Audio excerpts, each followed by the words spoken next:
By the people, for the people, the gathering to get health care now. Chapter 9. Universal health care from Congress is unlikely. The politics involved in health care reform seem to be too contentious to get the kind of program that would ensure everyone and make any difference in healthcare outcomes. PPACA is the law, and it has survived the courts. So let us see how much it'll help. It may be changed, but the problems it's tried to address will not disappear. The root causes of bad health in America have more to do with public policy regarding agribusiness, oil, industrialized food production, air quality, water quality, unemployment, pharmaceutical plunder, and treating physicians as peace workers, than with the lack of access to healthcare advice and treatment. Since healthcare costs are twice as much in this country as in other developed nations, and the outcomes are not as good, then any kind of fix must first start with removing that which is not needed. If everyone were covered by the plan, then you could take away the sales and marketing expenses, a 5% reduction. If the money for medical, hospital, drugs, and other facilities were in one pool, then you could eliminate both the underwriting risk and the profit taking from the health funds, a 10% reduction.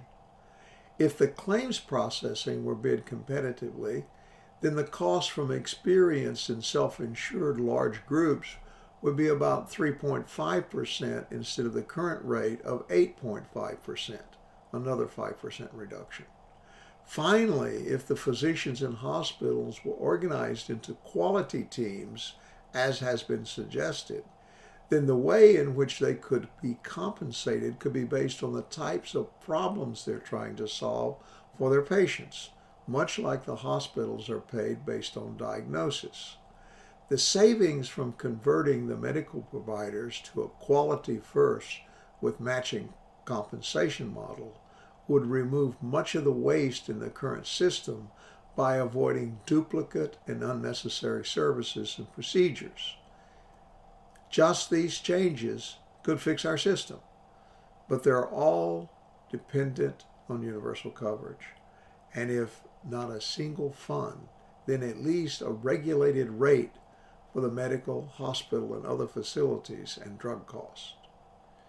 If you start at the grassroots with patient-physician cooperatives and IPAs and new clinics and hospitals that fit the needs of the IPAs, you can make acute care and chronic care patients less expensive. If you control the enrollment of the patients in the health plans through IPAs, you can squeeze the fat out of claims administration and accounting.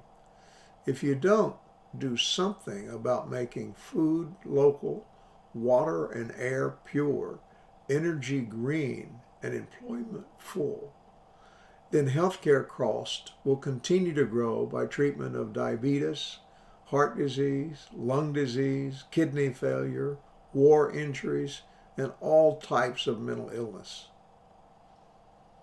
There should be a prize for giving a straw man a brain, a lion courage, and a tin man a heart instead of a clock.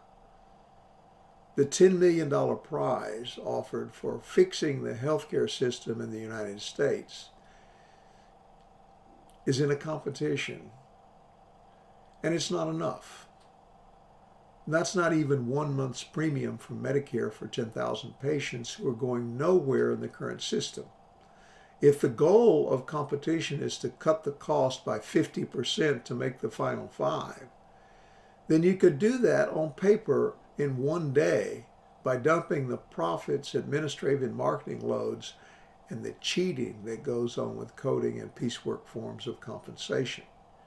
You don't need to see patients for 3 years to prove you are number one if the standard is within the norms of health maintenance and the personal disciplines of individual patients.